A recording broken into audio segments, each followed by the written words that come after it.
नमस्कार, उत्तराखंड की खबरों के साथ हाजिर हूं मैं अनुपम। प्रदेश की हर छोटी बड़ी खबरों को लेकर रामनगर के तराई पश्चिमी वन प्रभाग के आमपोखरा रेंज से कई हेक्टेयर अतिक्रमण की गई, जमीन खाली कराई गई। वन गुर्जरों ने करीब 22 हेक्टेयर जमीन पर कब्जा कर रखा था। यहां के पश्चिमी शिवनाथपुर में 18 गुर्जर परिवारों को पहले ही नोटिस जारी किया गया था, जिससे 14 परिवारों ने जमीन नहीं खाली की थी, जिसे खाली कराया गया।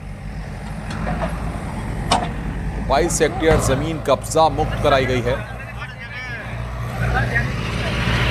वन गुर्जरों ने इस जमीन पर कब्जा कर रखा था। आमपोखरा रेंज में यह अतिक्रमण किया गया था।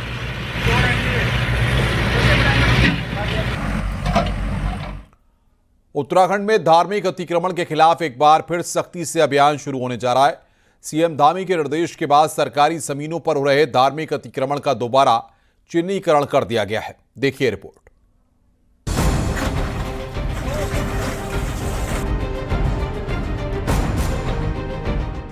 उत्तराखंड में धार्मिक ढांचों के नाम पर सरकारी जमीनों पर हो रहे अतिक्रमण को लेकर बीते 1.5 साल से अभियान चल रहा है। अब तक 540 से अधिक धार्मिक अतिक्रमण ढहाकर करीब 6000 एकड़ जमीन को मुक्त कराया जा चुका है। गुरुवार को मुख्यमंत्री धामी ने उच्च अधिकारियों के साथ में समीक्षा बैठक की और नए सिरे से कार्रवाई के निर्देश दिए। बैठक के बाद में प्रशासन फिर एक्शन मोड में आ गया है और साथ ही डीएम देहरादून सविन बंसल ने सभी विभागों को 3 दिन का अल्टीमेटम दिया है। इसके बाद में अतिक्रमण पाए जाने पर संबंधित विभाग की जवाबदेही तय की जाएगी। इसमें सभी विभागों को 3 दिन का समय दिया गया है और यदि विभाग रिवर्ट नहीं करता है तो ये मान लिया जाएगा कि उनकी तरफ से सूचना शून्य है। और यदि इसमें कोई एडवर्स ऑब्जर्वेशन कल को किसी ऑनरेबल कोर्ट से या हमारे शासन सर से आती है तो they are liable to be prosecute. चूंकि निर्देश पहले से भी चलन में है तो इस बीच चूंकि उन पर कार्रवाई अपेक्षित है और कार्रवाई उचित भी है कि उसमें निर्देश है कि जो हमारी विभागीय परिसंपत्तियां हैं उसमें धार्मिक अगर कोई संरचनाएं हैं और जिससे कोई डिस्टर्बेंस यातायात आदि को डिस्टर्बेंस होता हो और सरकारी जमीनें उससे अतिक्रमित होती हैं तो उनका सर्वेक्षण तत्काल करते हुए कार्रवाई के निर्देश हैं और उसी क्रम में हम अपना सर्वे कर रहे हैं और तत्काल सर्वे करते हुए हम उनके विधिवत कार्रवाई अमल में लाएंगे। मुख्यमंत्री के ताजा निर्देशों के बाद में हरिद्वार में भी हलचल देखी गई। इससे पहले धार्मिक अतिक्रमण पर चिन्हीकरण हुआ था, लेकिन कई जगहों पर कार्रवाई अधूरी रह गई। कई अधिकारी अतिक्रमण हटाने को लेकर गंभीर नहीं दिखे, लेकिन इस बार सरकार का रुख बेहद स्पष्ट और सख्त है। सार्वजनिक संपत्तियों पर जो भी धार्मिक संरचनाएं बनाई गई हैं उनके चिन्हीकरण का कार्य अभी चल रहा है। पूर्व में भी कुछ ऐसी संरचनाएं हटाई गई हैं जो सार्वजनिक संपत्तियों पर थी और पुनः इस समय अभियान चल रहा है और चिन्हीकरण करने के पश्चात उसमें नियमानुसार हटाने की कार्रवाई की जाएगी। धार्मिक प्रतीकों की आड़ में सरकारी भूमि पर अतिक्रमण पर अब फाइनल लाइन खींच दी गई है, जिसमें अब कोई भी रियायत नहीं मिलेगी। अतिक्रमणकारियों पर तो एक्शन होगा ही, साथ ही अतिक्रमण चिन्हित करने में लापरवाही बरतने वाले अधिकारियों की भी जिम्मेदारी तय होगी। हरिद्वार से पुलकित के साथ में देहरादून से सुनील नवप्रभात की रिपोर्ट।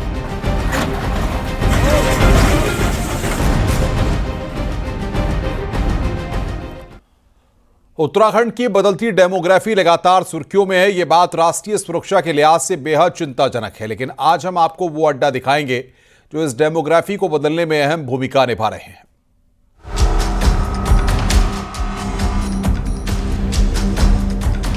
लेकिन अभी क्या है, पुलिस का सत्यापन चल रहा है किराएदारी और नौकरों का उनका। ऐसे में कोई व्यक्ति होटल में अगर आपके वहां हफ्ता भर 10 दिन 15 दिन 1 महीना रुक रहा है, यह आपकी नैतिक जिम्मेदारी है कि आप तत्काल थाने पुलिस को बताएंगे, क्योंकि 1 महीना अगर कोई रह गया तो किराएदार हो गया, वो आपका होटल में थोड़ी रहा। फिर सुना आपने ये हाल कुमाऊं के सबसे बड़े शहर हल्द्वानी का है, जहां मुस्लिम बाहुल्य वाले इलाके बनभूलपुरा में चल रहे मुसाफिर खानों में कैसे नियमों को ताक पर रखकर संदिग्ध लोगों को रखा जा रहा है, वो भी 1-2 दिन के लिए नहीं, 2 महीने के लिए, वो भी बिना दस्तावेजों के। जांच के दौरान ये सब देख पुलिस भी हैरान रह गई। चेकिंग के दौरान जो लोग मिले, अब पुलिस उनसे पूछताछ में जुटी है। बनभूलपुरा एरिया में जितने भी ऐसी जगह है जहाँ से लोग बाहर से आके रह रहे हैं, उनका डाटा हमने कलेक्ट किया है। ये कुछ लोग पश्चिमी उत्तर प्रदेश के कुछ जिलों से हैं। इसके अलावा कुछ ऐसे लोग भी हैं जिनका वेरिफिकेशन नहीं हो पा रहा है, तो उनके संदर्भ में हमारे लेवल पर जाँच चल रही है। वो लोग हमारी निगरानी में हैं। जैसे ही कोई संदिग्ध उसमें उनकी एक्टिविटी पाई जाती है, उनके खिलाफ हम आवश्यक कार्रवाई भी शुरू करेंगे। दूसरी तरफ हल्द्वानी के मेयर का साफ आरोप है कि मुसाफिर खाने साजिश का अड्डा है। जहां से देवभूमि उत्तराखंड की डेमोग्राफी बदलने की साजिश रची जा रही है।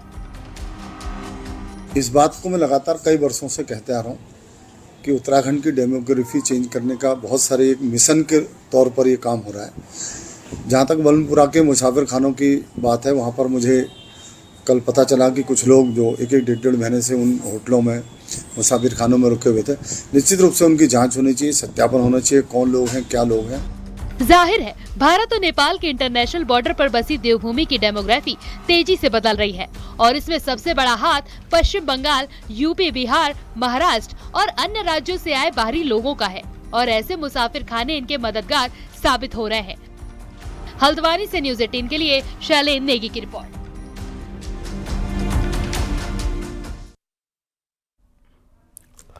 हरिद्वार में सीवर लाइन ने सड़कों को खोदा तो गया, लेकिन उन सड़कों को खोखला ही छोड़ दिया गया। इसका नतीजा ये हो रहा है कि ऐसी रोड अब दुर्घटनाओं को दावत दे रही है। हरिद्वार में मुखिया गली के पास ऐसी ही एक रोड पर यात्रियों से भरा टेम्पू ट्रैवलर सड़क में पूरी तरह से धंस गया। ट्रैवलर का एक पहिया पूरी तरह से सड़क के अंदर ही धंस गया था, जिससे उसमें सवार यात्रियों में अफरा तफरी मच गई और यात्री बाहर की ओर भागने लगे। गनीमत बस इतनी रही कि ट्रैवलर पलटा नहीं। वहीं स्थानीय लोगों ने बताया कि सीवर लाइन बिछाने का काम चल रहा है, जिससे आए दिन गाड़ियां सड़कों में धंस रही हैं।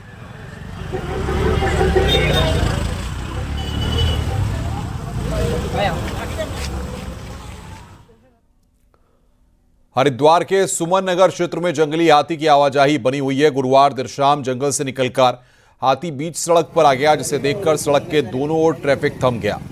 हाथी काफी देर तक चहलकदमी करता रहा और फिर जंगल की ओर चला गया, जिसके बाद सड़क से ट्रैफिक क्लियर हो सका। स्थानीय लोगों का कहना है कि पिछले कई दिनों से इस क्षेत्र में एक जंगली हाथी अक्सर रिहायशी इलाकों में आ धमकता है, जिससे लोगों में दहशत बनी हुई है।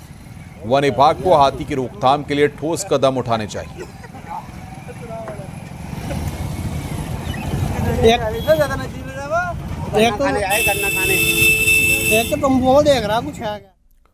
उत्तरकाशी के गंगोत्री नेशनल पार्क में लगाए गए कैमरों में इस साल कस्तूरी मृग की तस्वीरें कैद हुई हैं।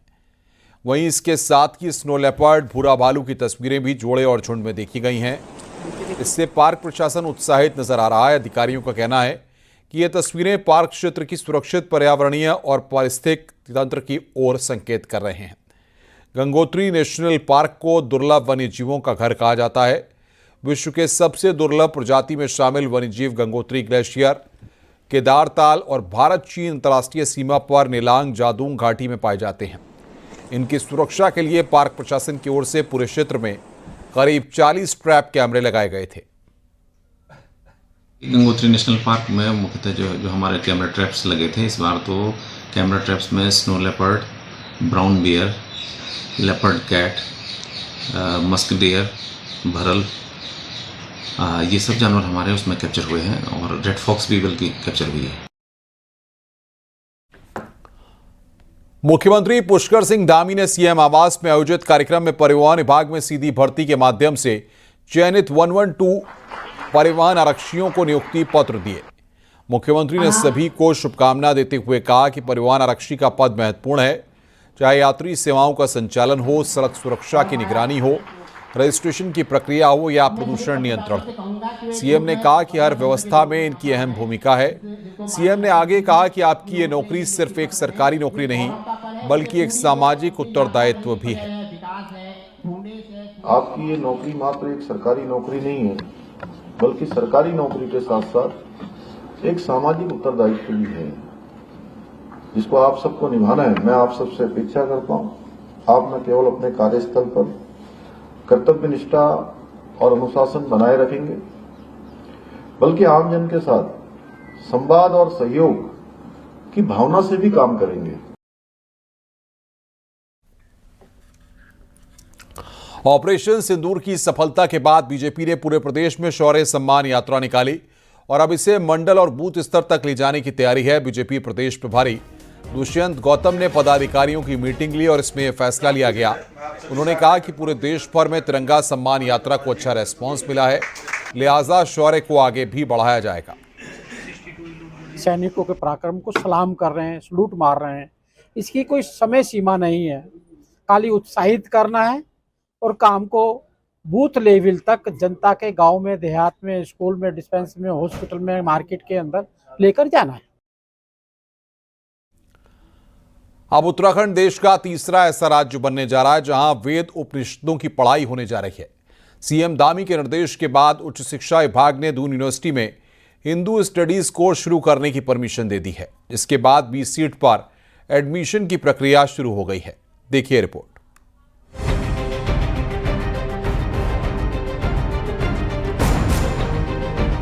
चार वेद, 18 पुराण और 13 मुख्य उपनिषदों समेत दूसरे उपनिषदों की पढ़ाई अब बाकायदा दून यूनिवर्सिटी में शुरू होने जा रही है। बीएचयू और दिल्ली यूनिवर्सिटी के बाद अब दून यूनिवर्सिटी में हिंदू स्टडीज की पढ़ाई कराई जाएगी। मुख्यमंत्री पुष्कर सिंह धामी के निर्देश के बाद राज्य की दून यूनिवर्सिटी में हिंदू कोर्स के लिए एडमिशन शुरू हो गए हैं। सरकार का पूरा फोकस है कि कॉलेज में भारतीय दर्शन शास्त्र, हिंदू परंपरा की पढ़ाई कराई जाए। इसीलिए इसी सेशन में इस कोर्स को शुरू कराया जाने वाला है। जो हमारे हिंदू संस्कृति में जो जो चीजें हुई है, जो जो हमारे हमने अचीव किया है over the period of time, हजारों वर्षों के इतिहास में, तो उसकी पूरी स्टडीज के लिए हमने दून यूनिवर्सिटी को चुना है और इसमें उनको स्वीकृति दे दी गई है। उनका जो स्ट्रक्चर है, ह्यूमन रिसोर्स जो चाहिए, उसकी भी स्वीकृति की कार्रवाई चल रही है। उन्होंने सिलेबस करिकुलम पूरा तैयार कर लिया है और इस सेशन से, आने वाले जो सेशन है, उससे हमारा ये शुरू हो जाएगा। दून यूनिवर्सिटी ने कोर्स में पढ़ाए जाने वाले सिलेबस को लेकर एक कमेटी गठित कर दी है, जिसमें बीएचयू और दिल्ली यूनिवर्सिटी के प्रोफेसर के पाठ्यक्रम पर चर्चा की गई। मास्टर प्रोग्राम के तहत इसे 20 सीट पर शुरू किया जा रहा है। इसी तरीके से आप एमए हिंदू स्टडीज करेंगे, नेट करेंगे और फिर पीएचडी करेंगे, तो जो भारतीय ज्ञान परंपरा का कंपोनेंट है अलग से वो, और जो स्पेसिफाइड हिंदू स्टडीज का सिलेबस है जिसमें उपनिषद हैं, वेद हैं, सारे जितने भी आपके वैदिक परंपरा से रिलेटेड कोर्सेज हैं और भारतीय दर्शन है, भारतीय मनोविज्ञान है, भारतीय अर्थशास्त्र है, ये सारे कंपोनेंट इस एमए हिंदू स्टडीज के पार्ट होंगे। वेद भारतीय धर्म, दर्शन, संस्कृति, साहित्य आदि सभी के मूल स्रोत हैं। आज भी धार्मिक और सांस्कृतिक कार्यों के अवसर पर वेद मंत्रों का गायन होता है, जबकि पुराण हिंदू धर्म के धार्मिक ग्रंथ हैं, जिनमें सृष्टि से लेकर प्रलय तक के इतिहास, देवी देवताओं की कथाएं, राजाओं की वंशवलियां और अन्य पौराणिक कथाएं वर्णित हैं। उन्हीं उपनिषद हिंदू धर्म के आध्यात्मिक साहित्य का एक महत्वपूर्ण भाग है। वे वेद के अंतिम भाग हैं और आध्यात्मिक ज्ञान पर केंद्रित है। यानी अब हिंदू धर्म के संपूर्ण ज्ञान को परत दर परत यूनिवर्सिटी के स्तर पर पढ़ाया जाएगा। न्यूज 18 के लिए देहरादून से भारती सकलानी उनियाल की रिपोर्ट।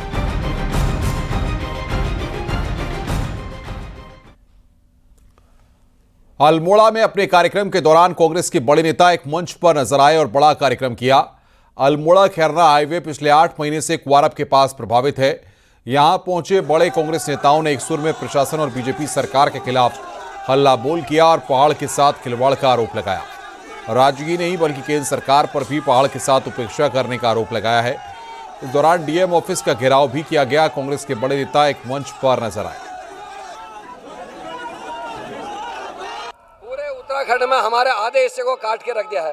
क्वारब वाली घटना को कई महीने हो चुके, साल भर हो गया, पैसा रिलीज हो गया, लेकिन काम नहीं हो रहा। लोगों की जान को खतरा है।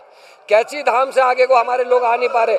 कौसानी देख लो, बागेश्वर देख लो, रानीखेत देख लो, अल्मोड़ा देख लो, सब जो हो गया होटलियर्स खाली बैठे हैं क्योंकि टूरिस्ट आ नहीं रहा डर के मारे, क्योंकि कैची से आगे को आने की स्थिति नहीं, घंटों के जाम लग रहा है। मैंने इनके अधिकारियों को बता दिया है।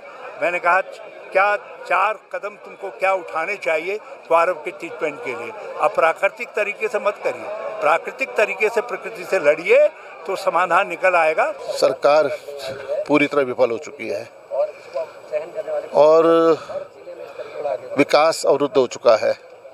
ये राष्ट्रीय राजमार्ग पिथौरागढ़ से लेकर थल, मुनस्यारी, बागेश्वर को जोड़ने वाला यह नेशनल हाईवे आज पूरी तरह क्षतिग्रस्त हो चुका है।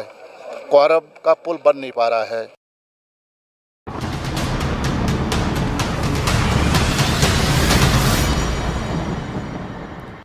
केदारनाथ धाम में श्रद्धालुओं का सैलाब उमड़ रहा है। अब तक 4,50,000 भक्तों ने बाबा केदार का दर्शन किया है। बुधवार को 23,586 भक्त केदार धाम पहुंचे। वहीं धीरे धीरे चारधाम में यात्रियों की संख्या लगातार बढ़ रही है और उम्मीद जताई जा रही है कि इस बार की यात्रा पिछले सारे रिकॉर्ड तोड़कर नया कीर्तिमान बनाएगी।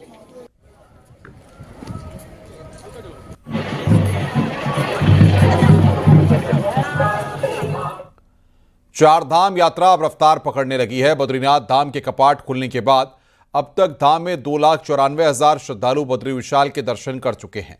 वहीं यात्रियों को किसी भी तरह की कोई दिक्कत न हो, इसके साथ यात्रा रूट पर प्रशासन की टीम तैनात है जो यात्रियों की मदद कर रही है ताकि बाहर से आने वाले लोगों को किसी तरह की कोई दिक्कत न हो।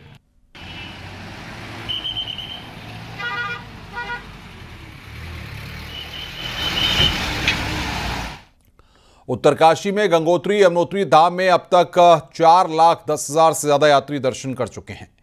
यमुनोत्री धाम में सबसे ज्यादा 2,10,000 यात्री पहुंच चुके हैं, जबकि गंगोत्री में 2 लाख यात्री दर्शन कर चुके हैं। वहीं चारों धामों में सुविधाओं से यात्री बेहद खुश हैं और सरकार की तारीफ कर रहे हैं।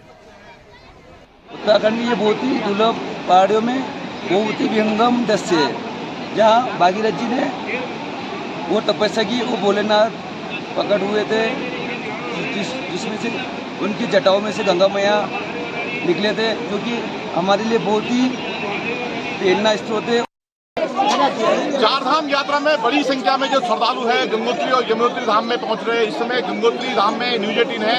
न्यूज 18 आपको दिखा सकता है कि किस तरह से जो श्रद्धालु है उनकी लंबी लाइन गंगोत्री धाम में लगी हुई है। और आंकड़े की हम बात करें तो 2 लाख से ज्यादा यात्री गंगोत्री धाम पहुंच चुके हैं और लगातार जो यात्रियों की संख्या उसमें इजाफा देखने को मिल रहा है। और गंगोत्री और यमुनोत्री धाम की हम बात करें तो 4 लाख से ज्यादा यात्री दोनों धामों में दर्शन कर चुके हैं। गंगोत्री धाम में लगातार जो यात्रियों की संख्या है बढ़ती जा रही है। ये गंगोत्री धाम का आपको मंदिर दिखा सकते हैं किस तरह से गंगोत्री धाम मंदिर, जहां जो श्रद्धालु है गंगा स्नान के बाद पहुंचते हैं और मंदिर के दर्शन करते हैं। लगातार जिस तरह से यात्रियों की संख्या बढ़ रही है और उससे इजाफा से जो पुरोहित है वो भी खुश है। चारधाम में विदेशी यात्री बड़ी संख्या में दर्शन के लिए पहुंच रहे हैं, पर खास बात यह है कि अब विदेशी हिंदू संस्कारों से भी जुड़ रहे हैं। बद्रीनाथ के ब्रह्म कपाल पर अब विदेशी भी पितरों की शांति के लिए पिंडदान कर रहे हैं। देखिए रिपोर्ट।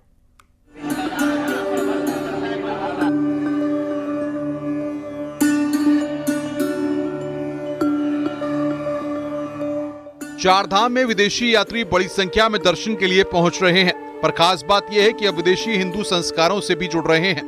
बद्रीनाथ के ब्रह्म कपाल पर अब विदेशी भी पितरों की शांति के लिए पिंडदान कर रहे हैं। कपाट खुलने पर दुनिया भर से हिंदू यात्री हर साल पितृमोक्ष के लिए बद्रीनाथ पहुंचते हैं। ब्रह्म कपाल भी दिन भर पितृकर्म और पिंडदान का सिलसिला चलता रहता है, पर खास बात यह है कि पिछले 2-3 सालों में यहाँ विदेशी नागरिक भी पिंडदान के लिए पहुंच रहे हैं ताकि उनके पितरों को मोक्ष मिले। इस बार भी ये सिलसिला शुरू हो चुका है।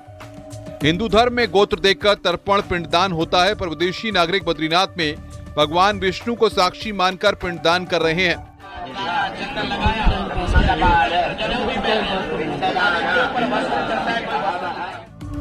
पुरोहितों के मुताबिक दुनिया में सनातन और हिंदू धर्म का प्रचार प्रसार बढ़ा है और उसी का असर बद्रीनाथ में भी दिख रहा है।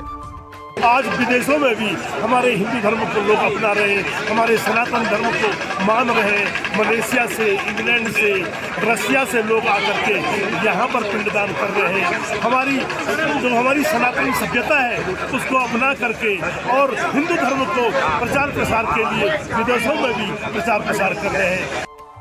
पिंडदान में पूजा पाठ संस्कृत में होता है और विदेशी यात्री पूजा पाठ समझ सकें, इसके लिए ट्रांसलेटर की मदद ली जा रही है। ज्यादातर विदेशी यात्री अपने साथ ट्रांसलेटर लेकर आते हैं ताकि हिंदू धर्म के कर्मकांड का मतलब समझ सकें और ये ट्रेंड बढ़ा है। वहीं नेपाल के बाद जर्मनी, हॉलैंड, ब्रिटेन, मलेशिया से आने वाले श्रद्धालुओं की संख्या बढ़ी है।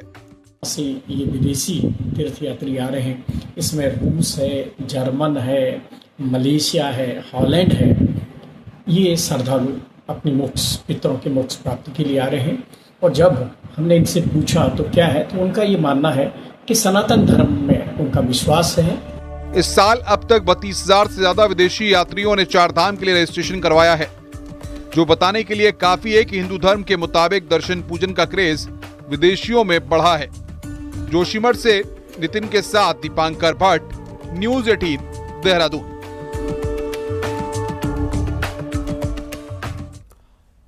अड़तीसवें नेशनल गेम्स से उत्तराखंड को नई पहचान मिली है। जब जहां ये गेम्स हुए उन स्पोर्ट्स कैंपस को नया नाम दिया गया है, पर कैंपस को नाम देने के पीछे कांग्रेस को नाम मिटाने की साजिश और शैतानी दिख रही है। तो बीजेपी नामों को उत्तराखंड की अस्मिता से जोड़ रही है।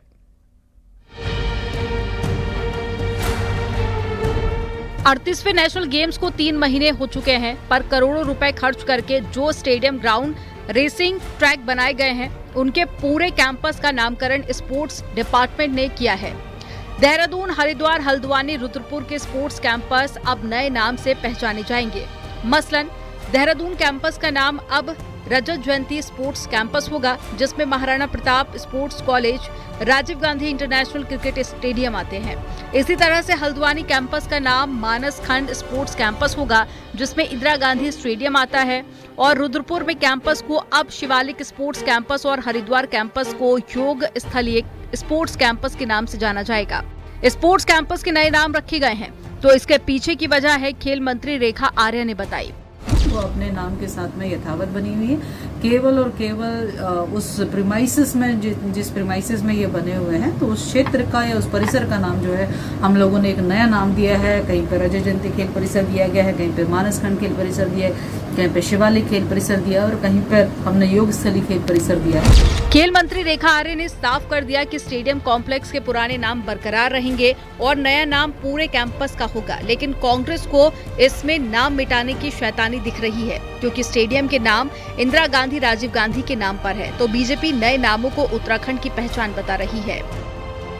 सरकार को यदि ये जो नाम उन्होंने रखे हैं ये ज्यादा ही उपयुक्त प्रतीत होते हैं, तो इन नामों के लिए कुछ नया निर्माण करते, कुछ नए चीजों का नाम रखते।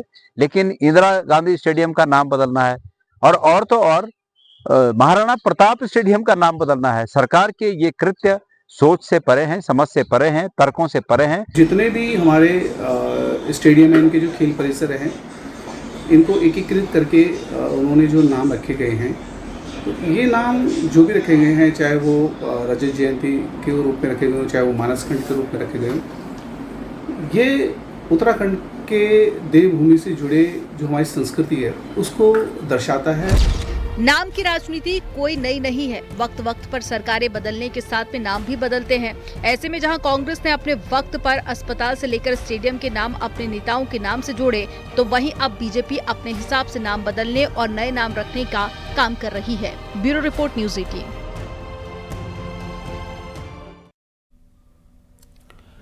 हेमकुंड साहिब के कपाट 25 मई को खुलने जा रहे हैं, जिसके लिए आज ऋषिकेश से पहले जत्थे को रवाना किया गया। इस मौके पर सीएम पुष्कर सिंह धामी और राज्यपाल गुरमीत सिंह भी मौजूद रहे। वहीं इससे पहले गुरुद्वारे में शब्द कीर्तन भी हुआ। इसमें सीएम पुष्कर सिंह धामी और राज्यपाल गुरमीत सिंह भी शामिल हुए। हेमकुंड साहिब में सिर्फ ऐसा नहीं कि सिख ही वहां दर्शन करने जाते हैं, तभी आप देखेंगे कि हर धर्म के, हर जाति के, हर समुदाय के लोग आपको दर्शन करने जाते हुए मिलेंगे, क्योंकि वहां पे सिर्फ सिखों की आस्था नहीं है, सभी धर्मों की आस्था वहां जुड़ी हुई है। क्योंकि जो हमारे गुरु गोविंद सिंह जी का पिछले जन्म का तप स्थान है, तो सभी की आस्था जुड़ी हुई है। मेरी फर्स्ट टाइम यात्रा है और मैं बहुत एक्साइटेड हूँ, बहुत खुश हूँ कि मुझे बुलावा आया। एंड बस अब यहाँ से यात्रा शुरू होने जा रही है। अब आगे गुरु की मेहर से आगे हम जाएंगे श्रीनगर, फिर उसके बाद गोविंद घाट, फिर गोविंद धाम, फिर 25 तारीख से हेमकुंड साहिब जी की यात्रा शुरू हो रही है, वहाँ दर्शन होंगे। मैं आज के इस अवसर पर हमारे सभी सेवादारों का, सभी संगत का, संतजनों का, सभी इन व्यवस्थाओं से जुड़े हुए सभी व्यवस्थापकों उनको भी मैं हार्दिक शुभकामनाएं देता हूँ। रोक रहे हैं ब्रेक के लिए। खबरों का सिलसिला लगातार जारी है।